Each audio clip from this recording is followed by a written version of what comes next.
Más preocupante que los daños ecológicos, el endeudamiento económico, me parece que es la herencia de estrés psicológico, crispación social, entonces bancarrota moral, sobre todo, que ha traído este modelo que yo creo que caricaturiza bien el caso de Marbella, donde se ve que ahí pues, los mismos votos apoyaban pues, un modelo que ahora, cuando salen pues, los juicios y se levanta el secreto sumario y tal, bueno, ahí parece, es una cosa horrible lo que vemos ahí, ¿no?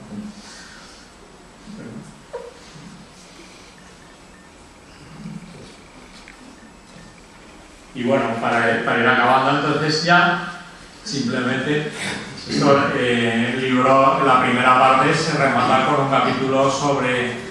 perspectivas y alternativas. Entonces lo primero de todo es que hay que advertir que tomar conciencia de nuestros males es el primer paso para curarlos, ¿no? Entonces hemos de tomar conciencia de que estamos sufriendo las consecuencias de un modelo inmobiliario agotado que no resuelve los problemas que tiene planteados el país, es decir, ese exceso pues precisamente de dotaciones de infraestructuras, suelo, patrimonio inmobiliario construido, desocupado, todas estas cosas que están por ahí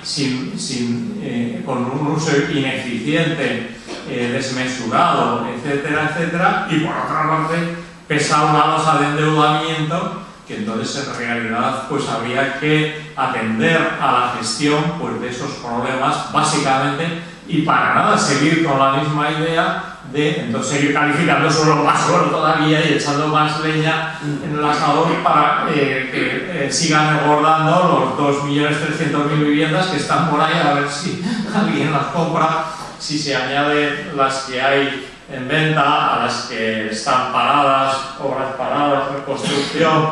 y las que están por licencia pero sin haberse iniciado, pues suman, según estimaciones, pues como 2.300.000, ¿no? Entonces, eso unido a que ahora hay un bache demográfico fuerte de las generaciones que van a requerir vivienda, ese bache demográfico unido, claro, a la prolongación de la crisis, que tampoco se ve que la cosa vaya a florecer por ahí en general, el paro, aumentos de tipos de interés, todas estas cosas. Entonces, el panorama, ahí vemos que lo que habrá que más bien es gestionar estas cosas, y eso es lo que no hace el modelo actual, que está hecho para una huida hacia adelante, de seguir por el camino en el que se iba. Bueno, pues en la primera parte del libro, como digo, se cierra con un capítulo sobre el cambio de modelo y posibles alternativas, donde se da referencia, pues claro, a trabajos que ya había sobre los temas, porque parece que ahora, después de hacer el libro, solo falta que se vaya a quedar la gente pensando que no hay alternativa. Claro, cuando por otra parte pues no hay más que tirar más allá de los Pirineos para ver que sí las hay, ¿no? Porque en otros países pues se hacen las cosas de otra manera sin necesidad de hacer ninguna revolución, ¿no? Entonces, bueno, este es un poco el panorama. Y después, por último, ya, pues lo que quiero subrayar es que, claro, el problema es que la reforma de este modelo inmobiliario es complicada. Es complicada porque al mismo tiempo para construirlo se han delegado todas las competencias en las autonomías y los ayuntamientos, y entonces ahí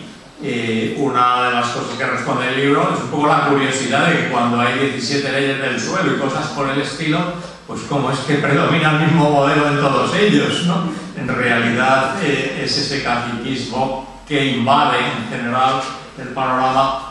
lo que unifica precisamente a España, como pasó en el Parlamento Europeo cuando pusieron una maqueta de cemento, porque era el cemento lo que unificaba en realidad los territorios, ¿no? Bueno, pues digo que este modelo inmobiliario pues es complicado, pero sin duda existe la posibilidad de cambiarlo, y entonces es mucho más perentoria esa necesidad de cambiar el modelo inmobiliario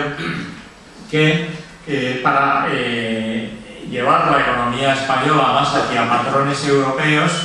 que los otros balones fuera que se están echando por ahí, de que si el mercado de trabajo, que si el sistema de pensiones, de cosas que nada tenían que ver con la crisis y ahora parece que son el problema cuando del verdadero problema mejor no se habla. Ese es un poco el panorama. Y entonces, para acabar, quería leer una frase del propio libro, es decir, que consideramos, que acaba un poco en la presentación del propio libro, que la síntesis que aquí se hace del modelo inmobiliario español y su aplicación al caso valenciano no ofrecen imágenes pesimistas, sino lamentablemente bien realistas. Lo que sí induce al pesimismo es la falta de interés y voluntad de cambiarlo, que se sigue observando todavía, no solo entre los políticos, sino entre la mayoría de la población, a pesar de que la crisis ha cortado las alas a ese modelo y evidencia su agotamiento. Sirva este texto para comprender mejor el origen y la naturaleza de nuestros males, abriendo camino para superarlos. Y bueno, pues paso la palabra ya para después a Antonio, que ha estudiado uno de los casos más paradigmáticos de la geografía española, que es el caso valenciano, que ocupa la segunda parte del libro. Muchas gracias.